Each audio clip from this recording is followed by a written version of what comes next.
Welcome back to Counterculture. You are still the one and only Pastor Mark. I am still Andy. Yep. That's fantastic. Yep. Some days we actually trade for a second. It doesn't go so like, well. nah, let's go back to the way we were. Yeah, you are irreplaceable. You do have horses, though. I don't. I do have horses. And it's going to be winter, where the time of the year where you're like, oh, maybe somebody Why do I should have take horses? that. Right, but it's been beautiful. We are in November. It's been 70 degrees. Yeah. We're not complaining. Beautiful October here in Western New York. It was awesome. Last week we talked a little bit about Daniel. Yes. I want to go back to Daniel chapter 6, right? You read the verses last week, but I want you to read the verses 4 or 5 again for me today. At this, the administrators and the satraps tried to find grounds for charges against Daniel in his conduct of government affairs, but they were unable to do so. They could find no corruption in him because he was trustworthy and neither corrupt nor negligent. Finally, these men said, "We will never find any basis for charges against this man, Daniel, unless it is something to do with the law of his God." So we live in this culture that is super big on separation of church and state, right? And yet we see in this story how the two things really play together, right? Daniel, in the secular world, right, running the kingdom, people couldn't find anything against him, right? It's not talking about necessarily the spirit world, not talking about Christianity, even though those two things are together with Daniel. It is talking about day-to-day stuff in the workplace. I wonder today, right, first of all, in the least judgmental way possible, right? I wonder in our congregations how many people that we could really say that about, right? Like, hey, in their workplace, they're just honorable. They're doing things just right. Nothing to do with, are they telling people about Jesus? Are they being a good evangelist? But just in their workplace, are they being honorable? Do you think in our culture today that the majority of people doing work today are incorruptible? Right? They're just really doing things right and well in their job overall, let alone can't find anything about them. But overall, are they really trying to do the job to the best of their ability? I would say yes. There are some people out there doing that. Mm-hmm. I have where we live, we have Wegmans, and one of the things I've always appreciated about Wegmans when I have gone in is their employees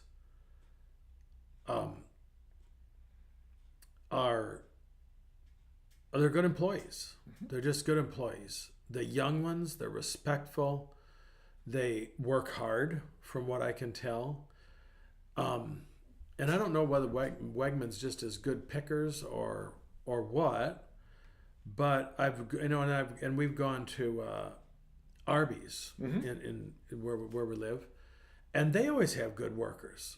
And I've always tried to make a point of complimenting, and Wegmans, you can put their name in a box or something, and they get employee of the month or something, whatever. And when I see that, I try to do that, and I also tell them.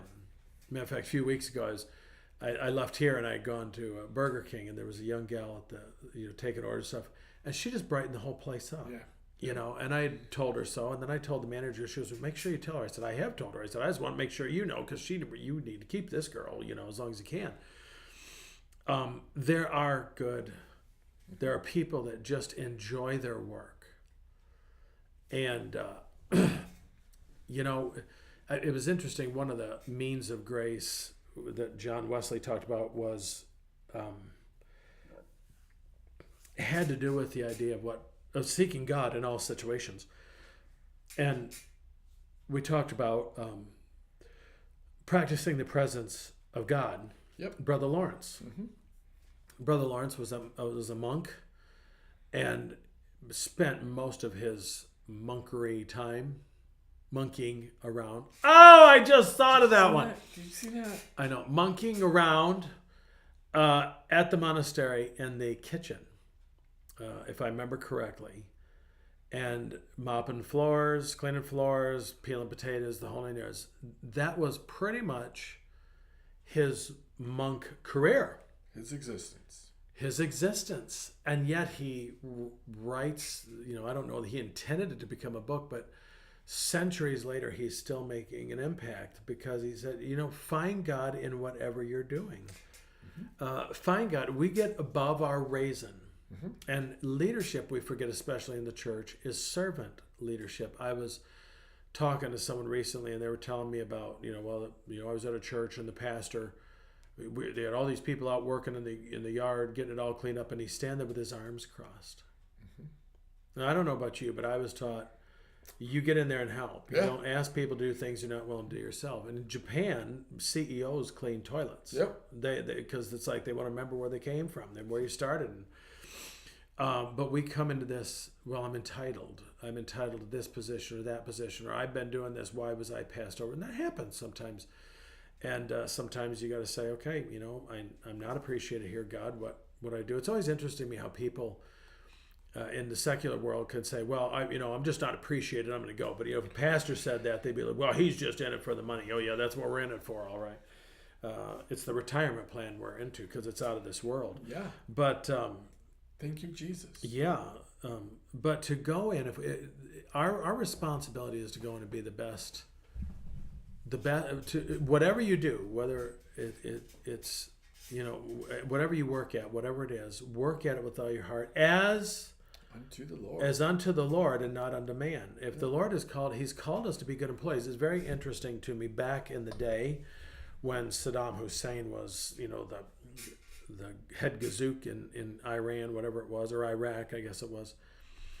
That's my dad word, a head gazook, whatever that is. And the dictator, whatever he was, I remember hearing somewhere that he liked having Christians working in his palaces. Yep. Because he trusted them. Yep.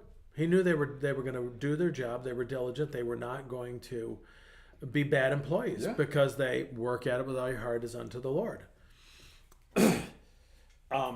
And yet how many of us go in and, I want this, I want that, whatever, instead of just letting God. And how nice it is when someone you're rewarded as opposed to going in and begging and making demands and stuff. Sure. There's something rewarding for it, that your work has been seen. And it was just Pastor Appreciation Month, the Clergy Appreciation Month. And, I try to remind laymen when I run in from other churches, hey, make sure you appreciate your pastor. My church is always very good about that. And, you need that little boost sometimes. And helps to get that helps immensely. Yeah. So I would agree with you that most people that I know, they do try to do their job, their work job, to the best of their ability and do it in such a way that they can be promoted and all those things. So then the harder question is, okay, do you think that within the church people have that same work ethic? Do you think that the average person, the majority of people, are working just as hard at their relationship with Jesus as they are with their relationship at work? Well, let's take it also what they do at church. Sure. Well, if I'm not going to get recognition, why would I do it? Because it needs to be done, and you say this is your church, and the Lord's asked you to do it. You just do it. So is it easier to work unto the Lord in the secular workplace or in the church for most people, do you think? Well, since I think many Christians compartmentalize their faith, I only got to be a Christian at church. Or it's like the pastor's kid said one day, he goes, hey, Dad, why don't you be a creep at church and be nice at home for once, There's an indictment. I heard that from Timothy too. But no, I'm just joking. It's just true. It's just true. The bottom line is it shouldn't matter. Should be the same. Right? It should be the same. They should be one and the same, yes. But they're not. It is the context does not matter as much as our content. Sadly, I think that most people are putting more effort into being who they're supposed to be at work than they are being who they're supposed to be in the church. Yeah. It was funny. I saw it on Instagram, and pastor friend of mine put it on his YouTube before I did, but it was talking about the difference between how Christians are at work and how they are at church. They wouldn't think of being late for work, but they have no problem being late at church. They wouldn't think of you screaming or yelling at their criticizing their boss, but they have no problem criticizing their pastor. They wouldn't think about agreeing to do something at work and then not doing it. Yeah, right, yeah. Or saying, oh yeah, can you stay? If they get asked to do something, they'll just either do it or, we do it here at the church. Well, yeah, I can't do that, Pastor. I'm too busy or whatever. Yeah. Can you come in and work this weekend? Oh yeah, I can. But hey, could you do this little thing? No, I can't do that. So here's the ending hard question, right? Yeah. Again, do you think that most people, right, that most people that are claiming to be a Christian on Sunday, going to church on Sunday, do you think that in their workplace on Monday, do you think the same concept that you just read for Daniel would be true for them? Do you think people are looking at them and going, hey, listen, we can't get them on anything in the actual work ethic. We're only going to be able to get them on something that has to do with their God, right? Which means that people have to actually know that you have a relationship with God, right? So for the average person going to work today, is it possible that people know that they're a Christian and would say like, hey, the only way we're going to get this person is if we do something about their God? Do most people live a lifestyle at work in such a way that would even be a possibility, that people would know about their God? I would hope so. But do you think it is? On the record. Not always. To ask that question that way is a generalized question. And when you label, you don't all know. Or none. All or none. This is why I was does it majority. Happen? Yeah. Many do. Many do not. I cringe sometimes when I hear professional athletes mic'd up, and this usually happens in the NFL, and they are known to be a Christian, and they are mic'd up dropping F-bombs right and left.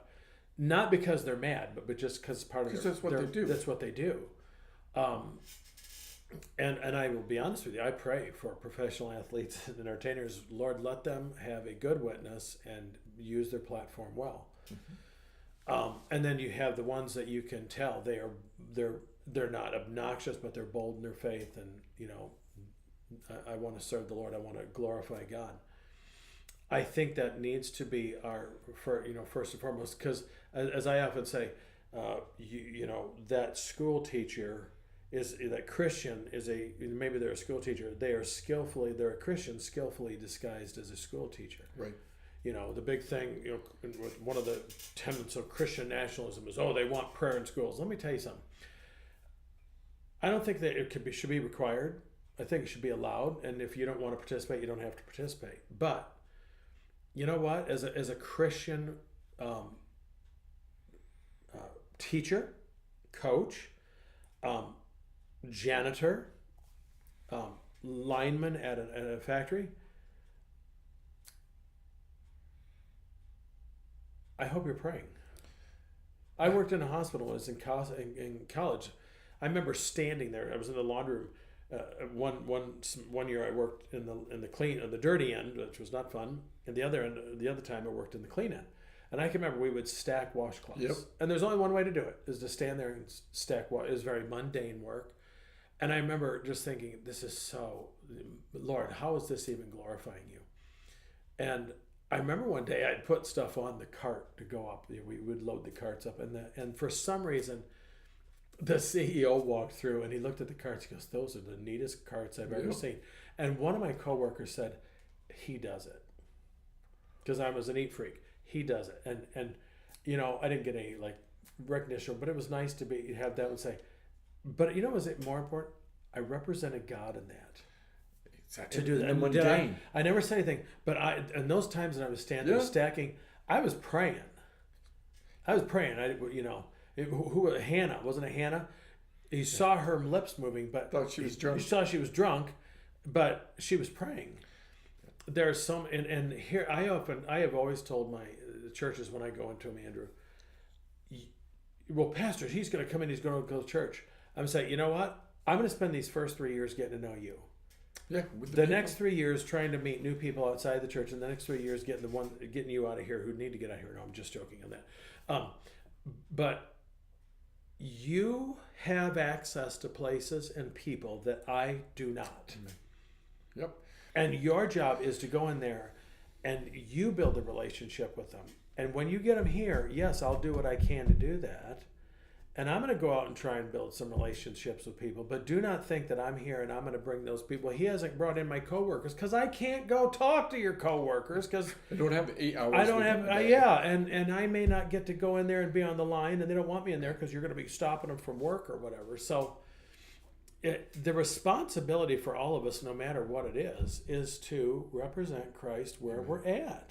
I mean, so I would think this whole thing is just so fascinating because Daniel, these guys are out to get him. They can't get him in the work, so they get him in who he is. Yes. Right? That's what we have to do. And we're to live our lives like that. We're to live our lives in such a way that hopefully people, right? People, if you were convicted of being a Christian, would there be enough evidence? Exactly, right? Exactly. And that's where we want to be. Absolutely. It's where we want to encourage our people to be. And that's actually what our job is even through counterculture and chasing the wind and all the things, is to encourage you to get enough evidence to be able to be convictable. Yeah. Yeah. Right? That's a fantastic Are you convictable? That will be the name of this. There you go. There we go. And then I'm sure that will be drop. Chasing in the wind in the future. Convictableness. There we go. Indeed. Fantastic. Indeed. We're going to leave it right there. And we will we'll see you next time right here. Counterculture. Grace and peace.